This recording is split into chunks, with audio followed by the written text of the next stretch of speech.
بسم الله الرحمن الرحيم. مشاهدينا الكرام، السلام عليكم ورحمة الله وبركاته. أهلا بحضراتكم في لقاء متجدد من برنامج قوارير. إن يكون طفلك مصاب بالسكر دي مش نهاية الدنيا ولا نهاية طفولته، ولا الدنيا هتسود في وشك زي ما كتير من الأمهات بتقول، لكن هي بداية لرحلة من الوعي والانتباه والدعم. الطفل المصاب بالسكر يقدر يعيش عادي ويلعب ويخرج ويفرح ويتنطط وياكل ويشرب ويحلم وينجح ويتجوز ويخلف ويعمل كل حاجة، ولكن بشرط واحد: إننا كآباء وأمهات نفهم المرض ونعيش معاه صح، ونفهم الطفل طبيعة حالته بطريقة بسيطة وسهلة إنه يقدر يفهمها ويتعامل معاها. في حلقتنا النهاردة من ملف سكر الأطفال هنكمل معاكم الطريق ونكمل معاكم ما بدأناه في الحلقة السابقة، ولكن من زاوية مختلفة، اللي هي زاوية الحياة اليومية للطفل مريض السكر. هنجاوب النهاردة بإذن الله تعالى على أسئلة مهمة جدا جدا. هل لازم الطفل يمتنع عن الحلويات تماما، ولما الأم بتشوفه بياكل حتة شوكولاتاية ولا أي حاجة تطلع تجري عليه وتخطفها من إيده جامد وتزعق فيه وتنهره؟ ازاي نحضر اكل يكون جميل ويفتح النفس ولذيذ وهو فعلا يقدم عليه وياكله، ما بقاش حاسس انه ايه اكل العيانين ده اللي انا هعيش عليه حياتي كلها. نقطة مهمة: نفسية الطفل اللي هي تعتبر جزء لا يتجزأ من العلاج، ازاي نحميها. المدرسة ودورها المهم جدا جدا لما يكون في طفل مريض سكر في أحد الفصول، ازاي المعلمين يتعاملوا معاه، ولو ظهرت عليه علامات ايه بالظبط المدرس يتعامل معاه ازاي. وهل في جديد بقى في طرق العلاج دلوقتي من مرض السكر، وهل فعلا ممكن يكون في شفاء تام للأطفال ولا لأ؟ كل التفاصيل دي بإذن الله تعالى هنناقشها مع ضيفتنا دكتورة فاطمة محمد، المتخصصة في مرض السكر وأيضا الأخصائي النفسي. السلام عليكم وأهلا ومرحبا دكتورة فاطمة. أهلا وسهلا مرحبا. أهلا وسهلا طبعا دورك بحضرتك. كثير. مرحبا مرة ثانية، الله أهلا يسلمك. بيكي. طبعا احنا شكرا الحلقة على السابقة دكتورة فاطمة اتكلمنا في نقاط مهمة جدا، من بداية الأسباب للعامل الوراثي للاكتشاف المبكر وما إلى ذلك. بنستكمل مع حضرتك ما بدأناه الحلقة السابقة، وسؤال مهم جدا جدا بيطرح من كتير من الآباء والأمهات والأسر اللي فيها طفل مريض سكر: إزاي تتعامل الأسرة مع المرض من غير ما تحرم الطفل من طفولته ودايما تحسسه بقلق وخوف ورعب؟ طيب، مرحبا مرة ثانية.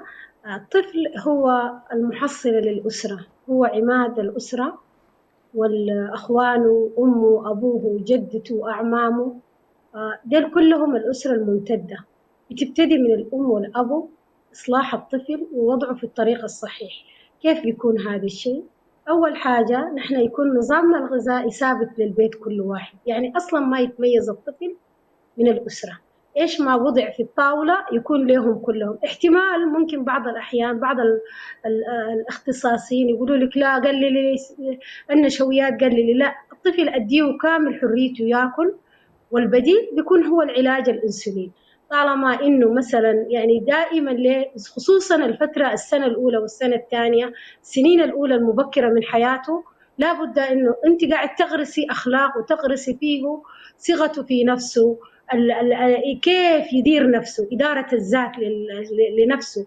الإدارة في المرحلة الأولى بتكون في يدك، والإدارة الثانية حتكون في يده هو، خصوصا مع مرحلة البلوغ وتغير الهرمونات. هذه مرحلة ثانية.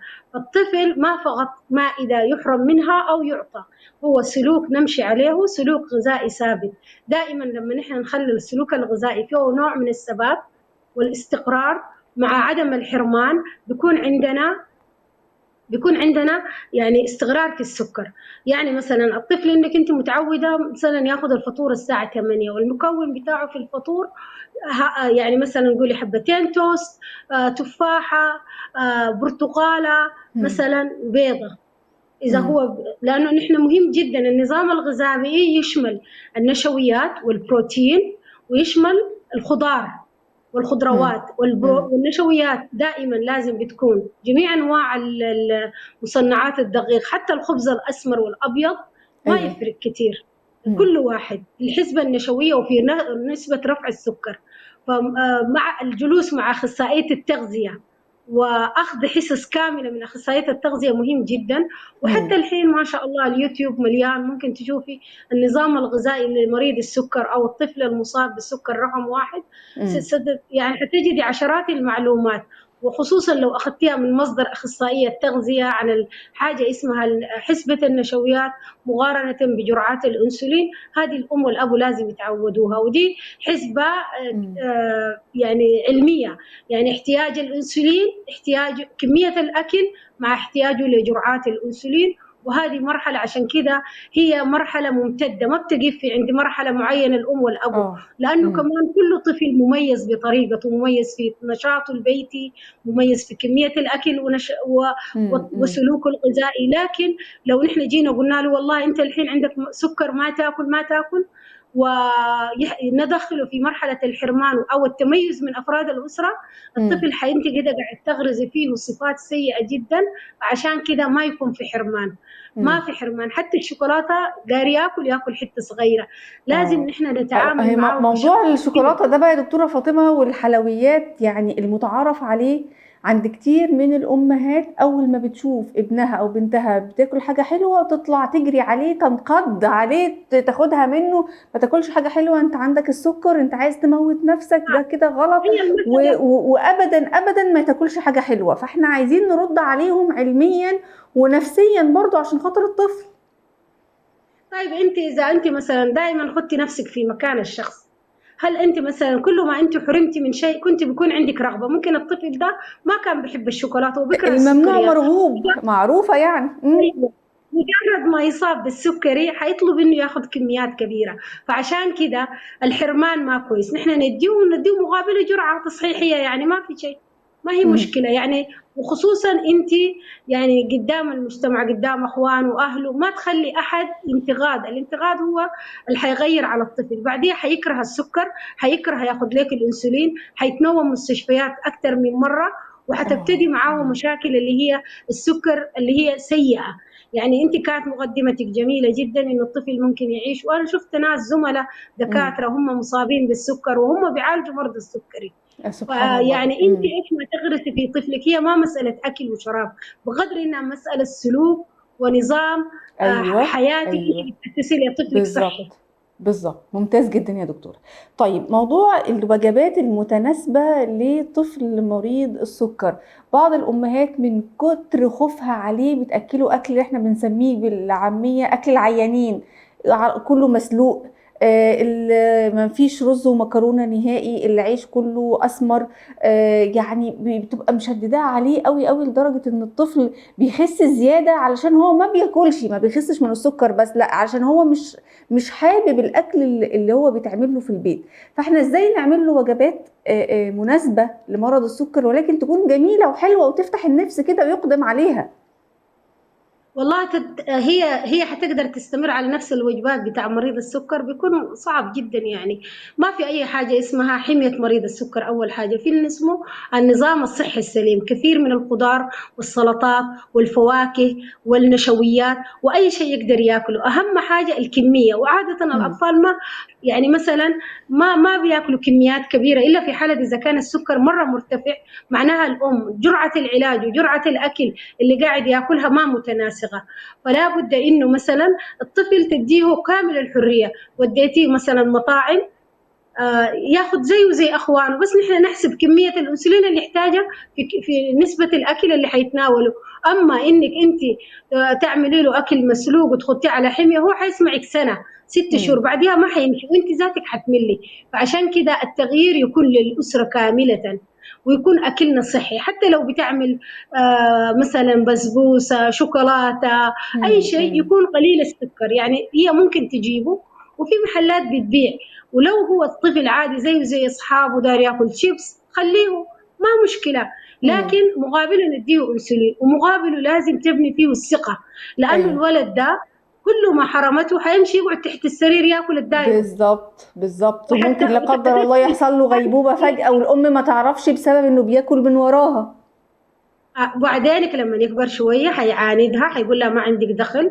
وكل ما تجي فترة الامتحانات والدراسة، بدل ما يكون طفل متفوق في دراسته وفي حياته وفي دنيته، حيدخل ما حياخد انسولين، كل شوية حيدخل لها في غيبوبات السكر، وده ده حيأثر هيأثر. عليه في سن مم. متوسط الشباب، ممكن تجي له كل المضاعفات. فعشان كده مم. انت تبني من الألف، من البناء من البداية. الألف، من اليوم مم. اللي أنت عرفتي فيه. إذا أنت لقيتي إن الطاقم الطبي اللي أنت بتتعاملي معاه، والكويس إنه دائما العلاج السكر اسمه مالتي ديسيبلينري أبروتش، اللي هو فريق كامل متكامل. يعني أخصائية التغذية حتديكي ما عندها، الأخصائي الطبيب السكر والغدد بيديكي ما عنده، أخصائيين مرشدين السكر اللي زينا برضه حيدوكي مم. مم. تعاملاتك اليومية. ولازم تكون أنت عندك متابعة مستمرة، وده وتحبي بالطفل في انه يمشي المستشفى في مرحله من تمام. المراحل. حتى انت ممكن انت تضربي نفسك ابره على اساس تسهلي عليه في الايام الاولى من اكتشاف السكر او اصابته بهذه مم. الحاله. ونحن ما تمام. بنطلق عليهم مم. نهائيا كلمه مريض ما تتقال، بنقول لهم الاطفال السكريين. يعني انت حلو، جميل ودائما قوي، نخليه جميل يصلي. قوي التعليق ده. ما نقعدش نقول له انت عيان، انت عندك السكر، بس انت ممكن يحصل لك حاجة. بالعكس، احنا ممكن نسميهم كده الاطفال المسكرة، الاطفال الجميلة اللي زي ما انت قلتي كده. وبعدين في نماذج كثيرة يعني ما شاء الله هنا. يعني بتمشي تلقي في اليوتيوب مثلا، تفتح اليوتيوب تخليه الطفل يتكلم عن تجربته. مم. مهم جدا لما انا مثلا اجيب طفل انا باكل كده وبشرب كده ومعاي سكر من سنه، وانا معاي وضعي كويس، وماما وبابا اه. بيودوني العب. يعني ايوه. في مخاطر معينه نحن بنعلمها للطفل، اللي هو الهبوط والارتفاع. ودي مم. اكيد يعني كيف تقدر تتعامل معاه. وجباته دائما تكون عنده، مجرد ما يشعر يجي لامه لازم يكون في ثقه كبيره بينه وبين امه. ولو اشتهى اي شيء تقول له تعال نديك له، ما تحرمه. مجرد ما حرمتي طفلك بالظبط، اعرفي بالظبط. انك انت قاعد تمشي بالطريقه الخطا، ونهايته ما هي جميله جدا. للأسف الشديد. طيب، نفسية الطفل. احنا دايما نتكلم عن ان النفسية بشكل عام حتى للشخص الكبير بتؤثر بشكل كبير جدا على أدائه. على لو هو تعبان، ممكن لو نفسيته مرتفعة تساعد في الشفاء، نفسيته منخفضة ممكن للأسف تبطئ من عملية الشفاء. أما بقى بالنسبة للطفل مريض السكر، ماذا عن نفسيته يا دكتورة فاطمة؟ هل فعلا النفسية ليها عامل في زيادة أو نقصان أو استقرار حالة الطفل مريض السكر، ولا لأ إحنا طالما ماشيين على العلاج فالأمر ملوش علاقة بالنفسية؟ لا طبعا النفسية لها دور كبير جدا، والنفسية ممكن تنعكس نفسية الأم والأب. زي ما قلت لك مقدما، الأسرة أساس مم. البيت، مم. أساس البناء. فكل ما كان الأم والأب عندهم تعاضد واتحاد على إنه الأمور كلها تمشي كويسة، ما في لوم كتير، ما في مثلا انزعاج كتير، ما في تركيز على الطفل المصاب وترك أخوانه، لا زيه زي غيره. يعني مثلا يتعاقب زي ما يتعاقب، يتعامل معاه معاملة عادية، لأنه الطفل جدا ذكي. مجرد ما يحس بالاهتمام الزايد مم. حياخده باسلوب سلوكي سيء جدا. مم. يعني حيطلب اشياء، ويحاولوا انه بيعطفوا بحكم. دائما يقولوا لك الوالدين الغايب حتى يحضر والمريض حتى يشفى. حتى اذا يشفى، السكر بالظبط. رقم واحد ما منه شفاء، فلا بد انت تعتبريه ما مريض في راسك في ذهنك، بس بياخذ انسولين وبنحسن له الاكل. وعادي جدا. فقط هو بيفرق من الاسره انه بياخذ ابره الانسولين، اما ما عنده امراض ثانيه. فهنا نحن نركز على انه يكون اذا غلط نعاقبه. اما النفسيه مع مرور الزمن طبعا اكيد، يعني اذا تعرض لمواقف كثيره وما لقى دعم من الام والابو والتشجيع انك انت مثلا سكري انت حلو. في ناس مم. اطفال عندهم سكر او عندهم امراض سرطانيه ما يشفوا منها، وفي آه. ناس آه. كده. ونحاول نديه دائما الاشياء الايجابيه اللي اسمها سبورت، جروب مم. سبورت، اصدقاء السكري. ديل مم. بيكونوا اطفال زي ما قلت لك زيهم، يتفرجوا عليهم في اليوتيوب لو ما قدروا يمشوا مستشفيات. آه. اذا المستشفى اللي بتعالج فيه عندهم التيم بتاع الجروب يطلعون مثلا حفلات مناسبات. بالظبط. يحاول انه يكون ما دائما الانسان بيحس بالوحده لما يكون مختلف عن الاخرين. آه. فندمجه مع اصدقاء السكري، ما نحرجه قدام الناس. ولازم هو يتكلم عن السكر ويتعلم انا سكري، انا عندي سكر، وانا كده انا باخذ علاجي، انا شعرت بالانخفاض. يعني مم. تقوي ثقه الطفل. وتخليه يدير بالضبط. نفسه، كل ما إمم. كان يدير نفسه. يعني مثلا حس باعراض انخفاض، ابني انخفاض، لا، قولوا له روح الجهاز وخلينا نشيك السكر، خد شويه بالضبط، عصير بالضبط. وتعالوا لازم اديني السكر. نفهّمه الحالة بتاعته بالضبط إيه، في حالة الارتفاع تعمل إيه، في حالة الانخفاض تعمل إيه، تكون عندك توازن، ما تخافش، ما تقلقش، ولازم يكون في دعم كبير جدًا. طب الدعم ده الأب والأم في الأسرة بيقدموه، طيب ماذا عن المدرسة؟ هو الطفل ده أكيد بيروح مدرسة وبيتعامل وبيلعب وعنده حصص وتركيز ومذاكرة، إزاي المدرسين اللي بيتابعوه في الفصل وبيدرسوا له يكونوا عندهم بقى وعي، يتعاملوا معاه إزاي؟ هل يعني يعاملوه معاملة مختلفة؟ إيه العلامات اللي لو ظهرت عليه المدرس لازم ينتبه بسرعة لا قدر الله لو الطفل هيدخل في غيبوبة؟ فكلمينا عن دور المدرسة. دور المدرسة طبعا، أنت طلعتي ابنك خارج البيئة اللي أنت قاعدة فيها، اللي هي البيئة الآمنة محيطة بأمه وأبوه، لكن برضو بتعليمك له وتوعيتك له وتثقيفك له العالي هو حيعرف يتصرف. يعني إمم. مثلا أهم حاجة إنه لما نمشي المدرسة، الأسرة يعرفوا المدرسة، أسرة اهم. المدرسة تعرف إنه الطفل ده مصاب بسكر. ودائما نحن بندي للطفل الإبرة اسمها جلوكوجون انجكشن، هذه إبرة آه. بسيطة، آه. إبرة الجلوكوجون جاهزة.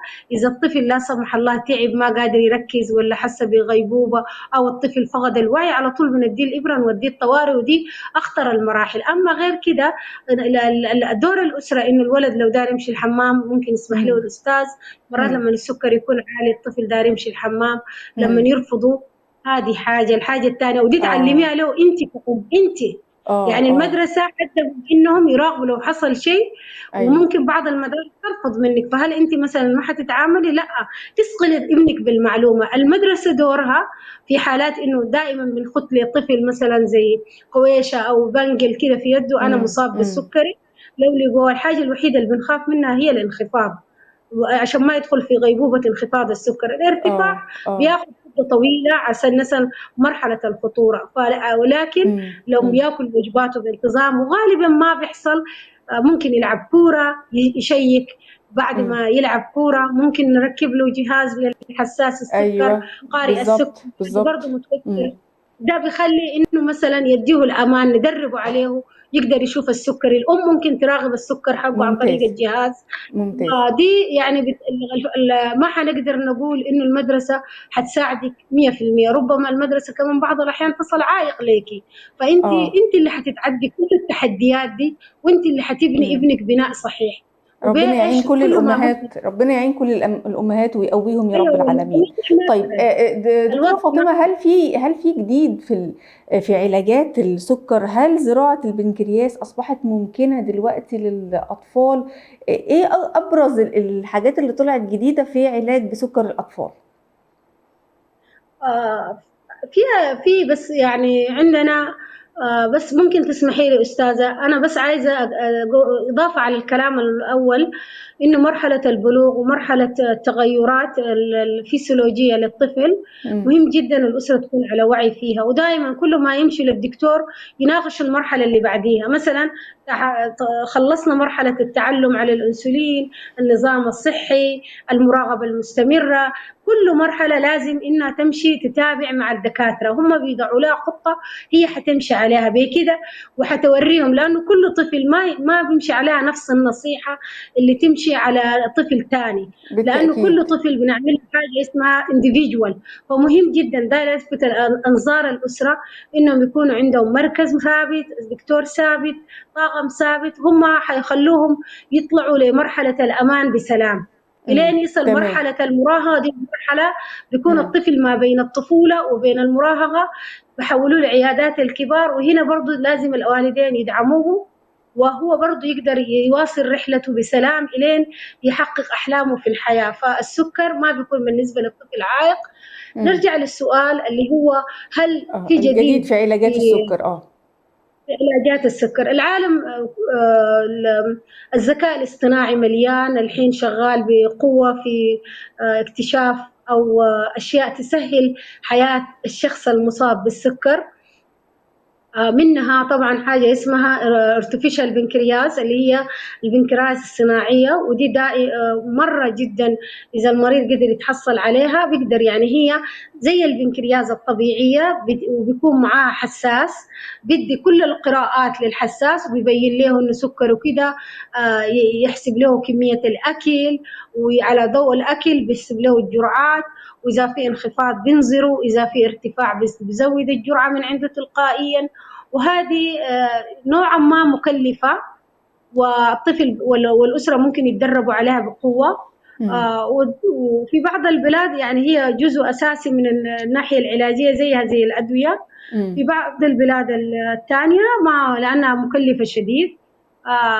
وعندنا طبعا يعني في العلاج الخلايا الجذعية، في عندنا مثلا كيف يقدروا يقضوا على الالتهابات الفيروسية ويحاولوا يجددوا الخلايا. في علاجات كثيرة، لكن حاجة ثابتة كده بتقول إنه والله السكر حيروح منك وانت ترجع شخص طبيعي، ما في اللي هو حتى البنكرياس الصناعية ده اللي انا كنت هسأل حضرتك عليه في السؤال القادم اللي هنختم بيه. أمنية كتير من الأمهات ان هي بتقول نفسي بتمنى من رب العالمين ان ابني يشفى شفاء تاما لا يغادر سقما من السكر، وما يبقاش عنده سكر خالص، يروح تماما. هل ده يعتبر مستحيل؟ هل يعني حتى فيما هو قادم ممكن يحصل؟ والله طبعا العلم شغال على قدم وساق بالنسبة للسكر رقم واحد. وزي ما قلت لك هي الارتفشال البنكرياس هذا الصناعية كويسة جدا، مضخات الأنسولين جدا كويسة. أما إنك أنت تعيشي في موضوع إنه السكر يروح عنك تماما وإنه الطفل يرجع طبيعي، هذه تعتبر يعني زي مثلا هي أحلام غير واقعية. فالواقع نحن نتعايش يوم بيوم. نتمنى من المستقبل، يعني قبل 1991 الطفل المصاب بالسكري كان يفقد حياته، فالحين لما يعني 1921 ليس ببعيد، يعني قبل كم سنة يعني، فجاء اكتشفوا الأنسولين، طوروا الأنسولين، طوروا مضخات الأنسولين، طوروا الأجهزة بتاعت السكر، طور العلاج، طورت أنواع الأنسولين وجرعاته وطريقة ضربه، الأقلام موجودة، المضخات موجودة، يعني في تطور. لكن كونه إنه الشفاء التام هو بيد الله سبحانه وتعالى. ودائما نحن نسأل لنا إنه أيوة إنه ربنا عشان حباك وهذا أجر وصواب. نحن الحمد لله مسلمين، وبيحصل إنه الإحباط مرة فوق مرة تحت، الطفل مرة يزعل، ولكن ليس بمرض خطير، يعني هو ليس مرض، هو فقط يحتاج يعيش بالإنسولين، هذا الشيء الوحيد. إذا ما أديتيه إنسولين بندخل في حالة مرضية، إذا أديتيه الإنسولين بعيش زيه وزي غيره. فنحن طيب لازم دكتورة فاطمة، احنا متبقي معانا يعني ثواني معدودة، ولكن زي ما في امهات حريصة جدا جدا على ابنائها وبتاخد بالها منهم كويس جدا بالانسولين وبالادوية بالنظام الغذائي، مع الاسف الشديد في على الجانب الاخر بعض الامهات المهملات اللي مش منتبهين ومش بيركزوا مع اولادهم ولا مع اكلهم ولا نظامهم الغذائي. سريعا نصايح سريعة للامهات الغير مهتمين بعلاج ابنائهم بمرض السكر. احنا مش عايزين نخوفهم ونرعبهم، ولكن احنا عايزين نقول لهم لو ما اهتمتوش ايه اللي ممكن يحصل، عواقب ده. والله أنا ما أتوقع إنه في حتكون مهملة لابنها، لكن ممكن مشاغل الحياة وظروف الحياة بتضغط الوحدة. لكن ابنك في السنين الأولى احتويه على أساس يقدر يشيل نفسه، وهي كلها 3-4 سنين والأمور بتمشي. حتى ممكن سنة لو ركزتي معه بعد كده الولد يمكن يمشي لوحده، يعني بيكون فقط عايز منك استشارات. فربما الإهمال ما نقدر نقول إهمال، لكن عدم المعرفة وعدم القدرة وعدم ممكن في ظروف كثيرة بتخلي الأم ما تقدر تأدي أداء 100%. وربما الدعم الخارجي برضو، المستشفيات، توفر الأدوية، الظروف الأسرية بنرجع لها مرة تانية. لكن مهم جدا إنك كل ما حطيتي ابنك في الطريق الصحيح أنت إن شاء الله حتنجحي. زي ما بنعلم أولادنا القراءة والكتابة، هي نفس الفكرة بالمناسبة لمريض السكر. أيوه أول بتوقفي سنة أولى الروضة بتعلميه أشياء، هي في النهاية الطفل بيشيل نفسه وبيكون رجل سليم، وبالعكس الأسرة كلها حتكون فخورة فيه إنه تقدر يتخطى المراحل دي وصار إنسان يقدر يساعد الآخرين.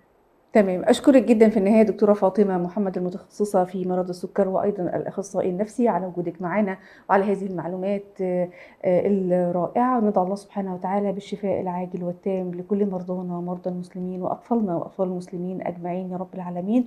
الإصابة بسكر الأطفال ما هياش نهاية الدنيا ولا نهاية العالم، الطفل يقدر يعمل كل حاجة، ولكن بشرط واحد زي ما قُلنا إن إحنا نفهّموه ونكون على وعي ودراية وفهم بالحالة الصحية اللي هو فيها، لمّا ينزل السكر تعمل إيه، لمّا يرتفع يعمل إيه، تاكل إيه وما تاكلش إيه، بتوازن من غير رعب من غير خوف. وشُفنا كتير دكاترة نَفْسهم عندهم السكر وبيعالجوا مرضى السكر، إذا أحب الله عبدًا ابتلاه، فده محبة من الله سبحانه وتعالى، نسأل الله سبحانه وتعالى إنه يرفعهم بيها درجات عنده يا رب العالمين. كل شيء بالنظام وبالعلاج وبالوقاية بيكون مستقر والحياة بتمشي. انتهت حلقة قوارير اليوم، وإلى أن نلقاكم نترككم في رعاية الله وأمنه، والسلام عليكم ورحمة الله وبركاته.